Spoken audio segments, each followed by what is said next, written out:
नमस्ते फ्रेंड्स। तो आज मैं बात करने जा रहा हूँ आपके सामने concept of maintenance in law. कौन कौन मेंटेनेंस देने के लिए लायबल होता है, कौन कौन मेंटेनेंस ले सकता है। तो ऑब्वियसली हस्बैंड एंड वाइफ की तो डिपेंडेंसी एक दूसरे पे होती है। उसके अलावा और भी काफ़ी सारे लोग वैसे होते हैं जो डिपेंडेंट होते हैं, जैसे कि माइनर बच्चे हो गए, वो अपने माँ बाप से मेंटेनेंस मांग सकते हैं। एज्ड पेरेंट्स हो गए, वो अपने बच्चों से मेंटेनेंस मांग सकते हैं। उसके अलावा जो विडोज़ होती हैं वो अपने इन लॉज से मेंटेनेंस मांग सकती हैं। तो ये जो मेंटेनेंस के प्रोविज़न है ये CRPC सेक्शन 125 में दिए हुए हैं। उसके अलावा एक जो वाइफ है वो अपने हस्बैंड से मेंटेनेंस मांग सकती है under domestic protection of women from domestic violence act 2005। उसमें मेंटेनेंस के प्रोविजंस होते हैं, वहाँ पे वो मेंटेनेंस मांग सकती हैं। तो मेंटेनेंस किसको दिया जाता है? क्या हस्बैंड मेंटेनेंस ले सकते हैं वाइफ से, या सिर्फ वाइफ को ही मेंटेनेंस मिलता है?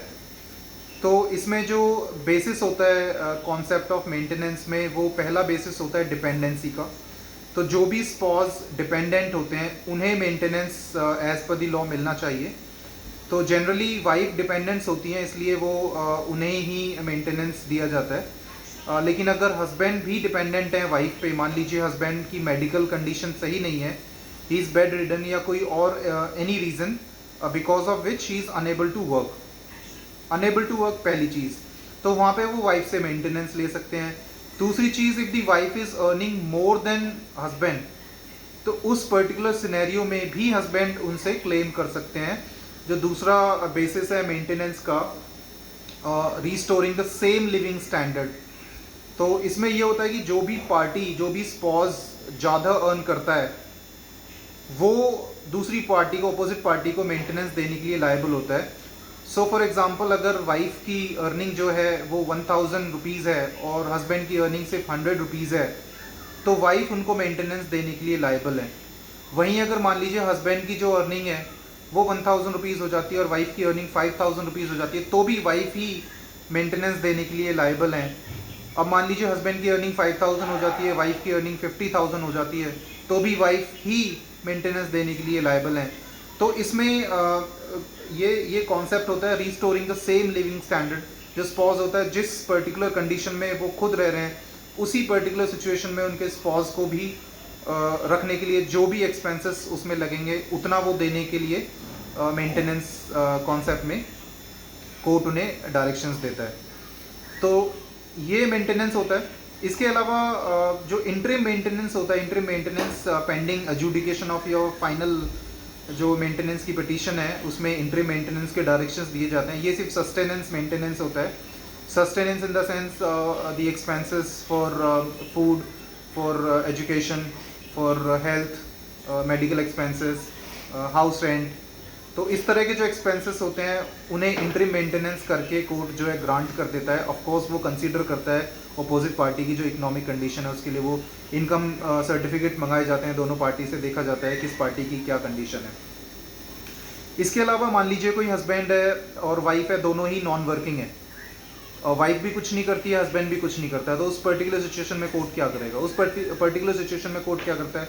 वाइफ को हाउस वाइफ कंसीडर करते हैं कोर्ट, और हस्बैंड को मिनिमम वेजेस एक्ट के अकॉर्डिंग जो एक पर्टिकुलर सैलरी गवर्नमेंट ने डिफाइन की हुई है कि इतनी तो मिनिमम वेजेस एक्ट में हर बंदे की सैलरी होनी चाहिए, वो पर्टिकुलर सैलरी कोर्ट उसकी कंसीडर करता है कि इतनी सैलरी तो इसकी होगी ही, एंड देन उसके बेसिस पे मेंटेनेंस वाइफ को अलाउ कर देता है। अगर दोनों नॉन वर्किंग है तो फिर क्या नाम है, until the husband is medically unfit, wife को ही मेंटेनेंस दिया जाता है। हस्बैंड उस पर्टिकुलर सिचुएशन में मेंटेनेंस क्लेम नहीं कर सकते अनटिल ही प्रूव्स कि उसकी वाइफ वर्किंग है and she has the capacity to pay. तो ये मेंटेनेंस का कॉन्सेप्ट है। कई बार क्या होता है कि कोर्ट जो है मेंटेनेंस ग्रांट कर देता है। मेंटेनेंस ग्रांट करने के बाद में वाइफ की या हस्बैंड की जॉब लग जाती है। तो मान लीजिए जैसे वाइफ को मेंटेनेंस ग्रांट कर रखा है and husband is paying maintenance, उसके बाद कुछ दिनों के बाद में वाइफ की जॉब लग जाती है। तो इस पर्टिकुलर सिचुएशन में वाइफ की जॉब लगने के बाद में क्या मेंटेनेंस फिर भी चलता रहेगा? क्या हस्बैंड फिर भी मेंटेनेंस पे करते रहेंगे? नहीं, हस्बैंड मेंटेनेंस पे नहीं करेंगे। हस्बैंड को कोर्ट को अप्रोच करना है, एक एप्लीकेशन लगानी है चेंज ऑफ सर्कमस्टांस की, कोर्ट को बताना है कि वाइफ की अब अर्निंग स्टार्ट हो गई है, और उस पर्टिकुलर सिचुएशन में कोर्ट उसको कंसिडर करेगा, उनसे नया इनकम एफिडेविट मांगेगा, और जिसमें कोर्ट को पता लगेगा कि ये अर्निंग इनकी स्टार्ट हो गई है, तो उसी हिसाब से अगर वो कम अर्निंग है उनकी कंपैरेटिवली, तो कोर्ट उसको रिड्यूस करेगा मेंटेनेंस को। ज़्यादा अर्निंग है तो मेंटेनेंस को बंद कर देगा कोर्ट। उसके बाद बहुत ज़्यादा अर्निंग है तो आप दोबारा से एप्लीकेशन लगा सकते हैं कि भाई अब मुझे इनसे मेंटेनेंस दिलाया जाए। तो ये मेंटेनेंस का कॉन्सेप्ट है। अब ये कॉन्सेप्ट केस टू केस कई बार थोड़ा सा डिफर कर सकता है, तो वो स्पेसिफिकली केस टू केस देखा जाता है। जस्टिस जो होता है, जस्टिस केस स्पेसिफिक होता है, उसे आप ये डिफाइन नहीं कर सकते कि 2+2 इज़ जस्टिस। तो ये केस टू केस डिपेंड करता है। आप कोई अगर इसमें कोई एडवाइस है आप लेना चाहते हैं या कुछ बताना चाहते हैं, फीडबैक देना चाहते हैं, तो आप मुझे कमेंट के थ्रू कांटेक्ट कर सकते हैं। मेरे मोबाइल नंबर पे कांटेक्ट कर सकते हैं। मेरा मोबाइल नंबर 9990011935 है, और फ्री एडवाइस, लीगल एडवाइस मैं दूंगा। मैं लीगल एडवाइस का कोई चार्ज नहीं करता। इसी के साथ थैंक यू सो मच। मैं एडवोकेट सतीश कुमार बिरला, फिर मिलते हैं।